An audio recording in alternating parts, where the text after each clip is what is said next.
Các bác đã nghe câu chuyện này chưa? 2 giờ sáng, một người ông chú chạc 50 tuổi dẫn một cô gái trẻ sexy vào khách sạn. Ai cũng nghĩ là chuyện bình thường, nhưng câu nói của cô gái sau đó làm mọi thứ thay đổi hoàn toàn. Thật ra ông chú này là giám đốc một công ty công nghệ nghìn tỷ ở Việt Nam tên là Trần Nhật Vượng. Còn cô gái là thư ký của ông muốn cưới cô từ ánh nhìn đầu tiên. Ông nói em sẽ lấy anh chứ. Cô cũng đồng ý. Điều kiện để lấy em rất đơn giản, em không cần tiền, không cần nhà, không cần xe. Chỉ có một điều là, khi nói ra thì khiến ai nghe cũng bất ngờ. Cô nói trong nước mắt, em không cần gì cả, chỉ cần sau này anh cho em đón mẹ về chăm sóc. Hóa ra mẹ cô không thể đi lại bình thường, gần như phải nằm một chỗ. Nghe xong, người đàn ông chuyển cho cô 10 tỷ rồi bỏ đi ngay trong đêm.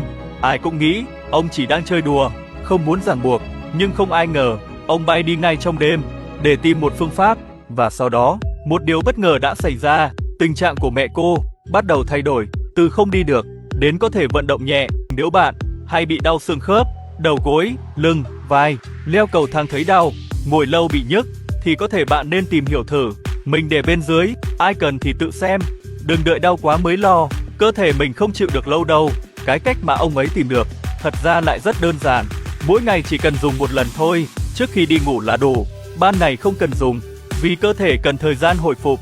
Cái quan trọng nhất là phải kiên trì, đừng bỏ ngang, vì nó không phải thuốc giảm đau, mà là giúp cơ thể phục hồi từ bên trong. Nếu bạn đang bị đau đầu gối, hay đau lưng, vai gáy, đi lại khó khăn, thì đừng để lâu nữa. Nếu bạn chỉ đau nhẹ, thì dùng ít thôi. Còn nếu hay vận động nhiều, thì nên dùng đều mỗi ngày. Mình thấy cái hay là dễ dùng, không cầu kỳ gì hết. Chỉ cần bôi đúng chỗ là cảm giác dễ chịu hơn rồi. Here in the cabin, it's like a gentle June morning. But compared to today, released health books and cookbooks. Soon, coffee shops were serving up golden lattes, a riff on the traditional Indian home remedy called haldi doodh. And turmeric wellness shots took off.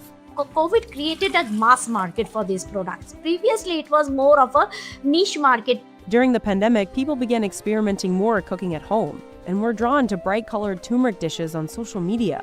The color of turmeric, that gold orange, really pops. Big multinational companies even swapped out synthetic dyes for the spice. In 2016, Kraft replaced the chemical yellow dye in its mac and cheese with turmeric. That same year, General Mills replaced some of the synthetic colorants in Trix cereal with the spice. But after uproar from consumers over the less vibrant colors, the company reintroduced the chemically colored version. An extract of turmeric even gives sweet tart ropes their hue.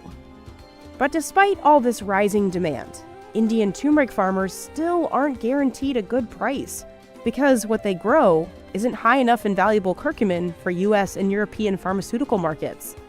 Because those are the traditional processes, curcumin was not a number that was measured. A longer growing cycle contributes to more curcumin.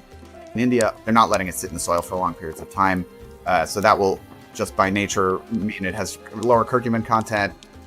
Plus, the hot water farmers boil it in also likely lowers the content of the compound. We are not able to meet more than the 10% of the global demand for high curcumin content, which is actually used by the pharmaceutical and nutraceutical industry.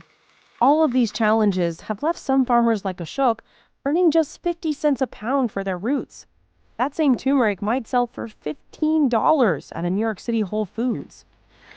Indian turmeric is also facing growing competition from other countries.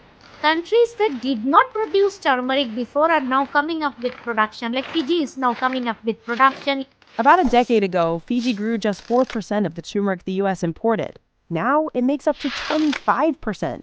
Over the same period, India's export share dropped by more than 8%. Unlike in India where it's cultivated on farms, in Fiji, the turmeric grows wild. We have been collecting our turmeric from villages up in the foothills of Fiji. So they're fairly remote and they don't really have any other source of income. Tahu Hikuroa and his friend founded Island Magic Fiji to help locals make money off of the abundant turmeric. Because it's wild, villagers don't treat it with pesticides or fertilizers. You can't use fertilizers and pesticides in Fiji. They're too expensive to start with. The lack of additives is likely one reason this turmeric has higher curcumin levels than in India. The turmeric was brought here over 100 years ago and it's been sitting in the soil just regenerating year on year on year on year.